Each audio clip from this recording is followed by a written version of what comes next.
Merci, Monsieur le Président. Donc, débat d'orientation budgétaire de début de mandature, qui a donc une coloration particulière, puisqu'il nous permet non seulement, comme doit le faire tout débat d'orientation budgétaire, de clarifier les enjeux de la construction du budget pour l'exercice à venir, mais également de tracer des lignes au-delà pour l'ensemble du mandat. Vous me permettrez d'abord de faire un retour en arrière et de me ramener à cet exercice que j'avais eu moi-même l'occasion de faire en 2016 à l'ouverture de la précédente mandature.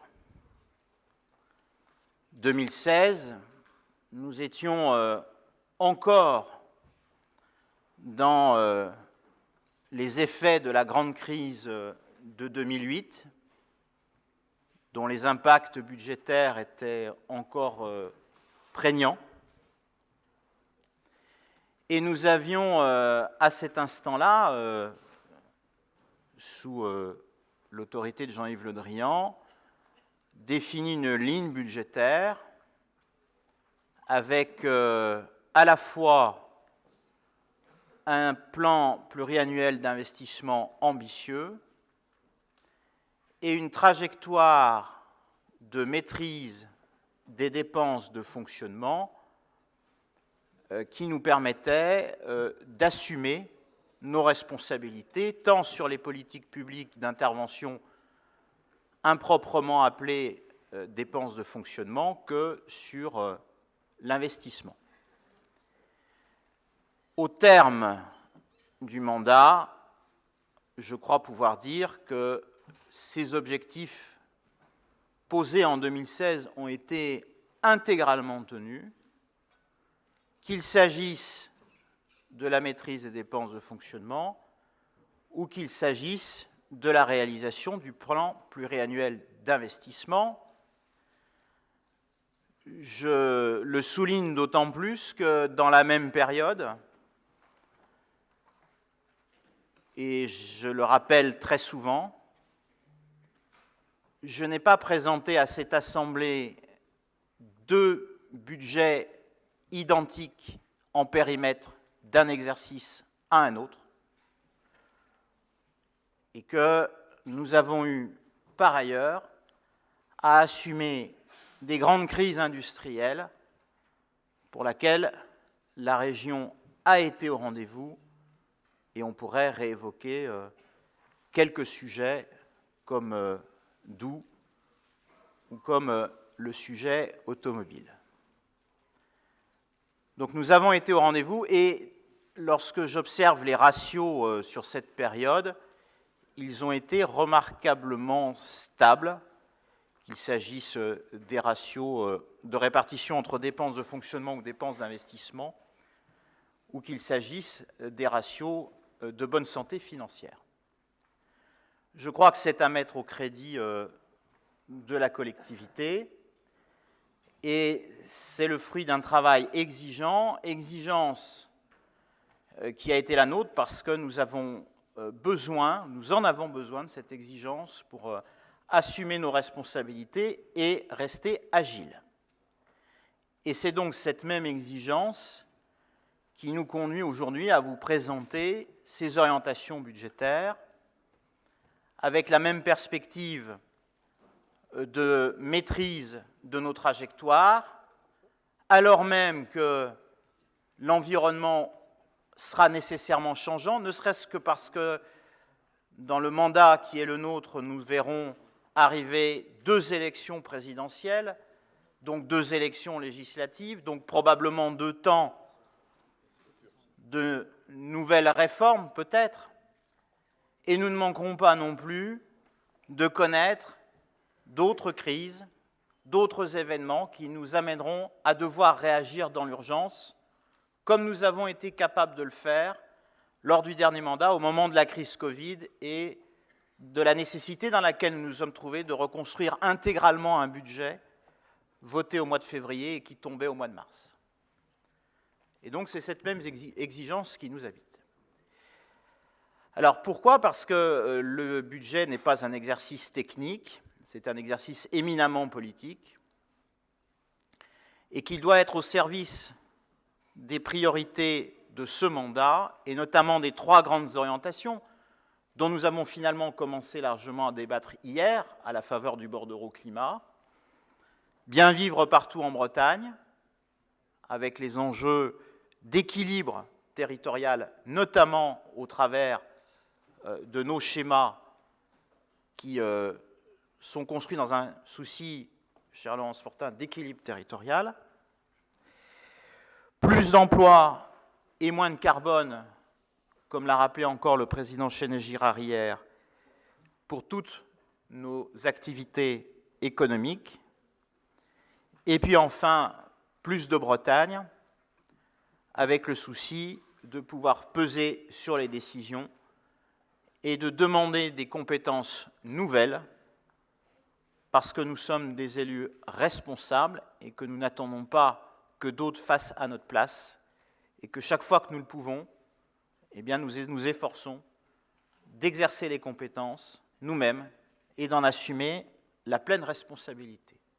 Voilà le projet politique qui est celui de ce mandat, et voilà la perspective dans laquelle ces orientations budgétaires sont proposées. Alors nous le faisons dans un environnement financier et budgétaire qui n'est pas favorable aux régions. J'avais eu l'occasion de le dire lors de la session du mois d'octobre. Les régions sont le niveau de collectivité qui reste le moins bien traité. Et il suffit pour cela de regarder à la fois les rapports de la Cour des comptes et ce qui est encore contenu dans le projet de loi de finances pour 2022 en cours de débat au Parlement, au moment même où les régions sont appelées, ont été appelées et restent appelées à intervenir dans le traitement de la crise Covid. Je rappelle qu'elles ont été présentes pour financer avec l'État les fonds nationaux de solidarité, par exemple, au moment où elles sont appelées à intervenir en investissement, peut-être dans le cadre d'un CPER dont peut-être nous verrons la signature bientôt, eh bien nous restons avec un système de recettes dont j'avais dit qu'il était profondément inadapté à la fois à ces enjeux, ces défis, et à la fois aux enjeux de transition. Partout où je passe, je répète la même chose, et je le redis devant vous ici, et je le répéterai autant de fois que nécessaire à tous mes interlocuteurs. Les recettes de la région Bretagne, c'est une dynamique de 1% par an.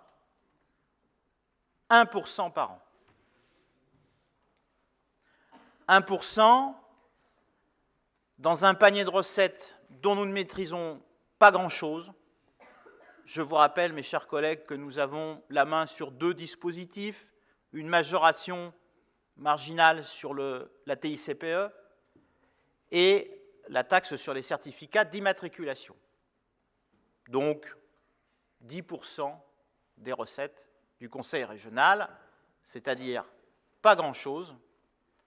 Nous pourrions espérer plus, mais il semble que le mouvement qui soit engagé soit plutôt à la réduction de l'autonomie fiscale des collectivités territoriales dans ce pays, puisque les autres niveaux de collectivités qui avaient une plus grande autonomie fiscale que nous la voient également se diminuer.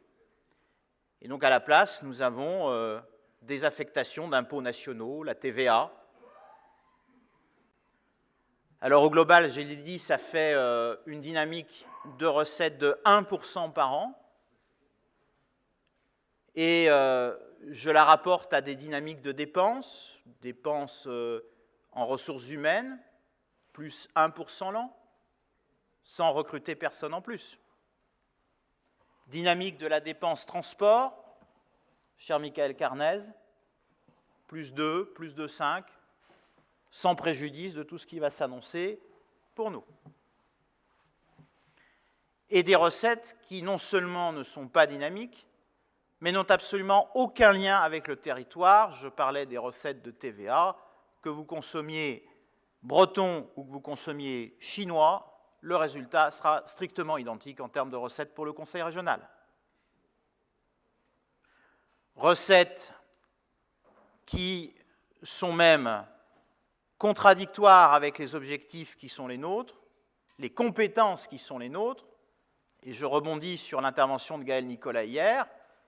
De la même manière, a-t-elle très bien expliqué qu'un maire qui préserve des zones humides n'est pas récompensé de ses efforts en DGF, puisqu'il se prive de base, eh bien la région n'est pas récompensée de politiques ambitieuses en termes de transport public, puisque mécaniquement, ça doit conduire à des baisses de taxes sur les produits énergétiques, des taxes sur l'essence.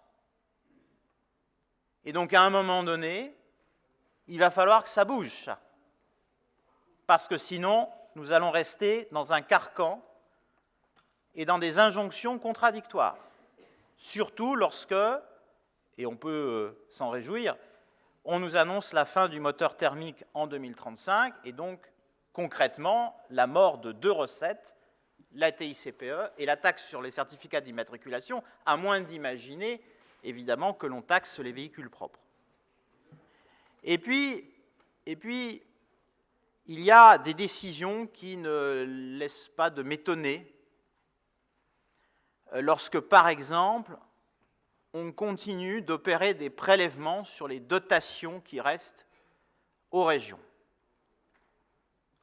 Alors ça, c'est fascinant parce que pour le citoyen, et à vrai dire même pour les spécialistes, c'est imbitable, puisqu'on ponctionne sur des dotations qui étaient destinées à compenser la réforme de la taxe professionnelle. Donc autant dire qu'il faut faire de l'archéologie budgétaire pour s'y retrouver. Alors si on veut être juste, tous les gouvernements ont pratiqué cela. La particularité cette année, c'est que les régions sont le seul niveau de collectivité frappé par ces prélèvements. Les départements en sont exonérés. Bienheureux amis conseillers départementaux, qui dans le même temps, eux, voient les droits de mutation affluer du fait de la très bonne santé du marché immobilier.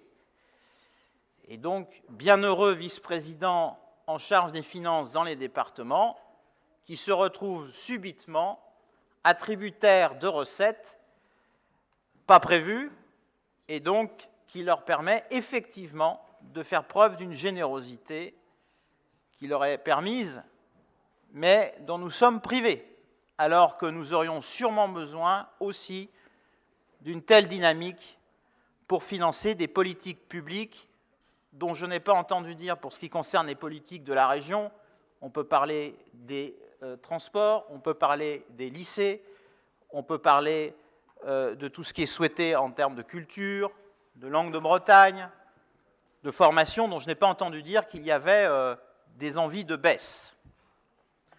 Donc il y a là une vraie contradiction, mes chers collègues, qui devrait inciter tout le monde à s'emparer de ce sujet.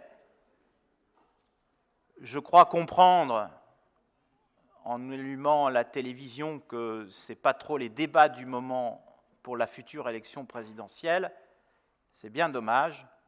Nous nous en mordrons les doigts lorsque nous aurons à voter ici des budgets avec des demandes à assumer et des recettes qui seront toujours atones. Je voulais que ceci soit dit clairement, que ce soit partagé, parce que nous serons tous dans un exercice de responsabilité lorsqu'il s'agira de voter les budgets. Alors, je rappelle que nous ne sommes pas restés dans un exercice qui consistait à gémir. Nous avons fait des propositions lors du dernier mandat, dans un rapport avec des propositions très concrètes d'évolution fiscale dans un groupe de travail qui avait réuni tous les groupes de cette Assemblée, avec des propositions concrètes qui ne visaient pas à attendre un grand soir fiscal qui n'arrivera jamais, mais des propositions très concrètes, très concrètes. On m'a demandé, je crois que c'était au Césaire, monsieur le président du Césaire, quel écho avait reçu ces propositions.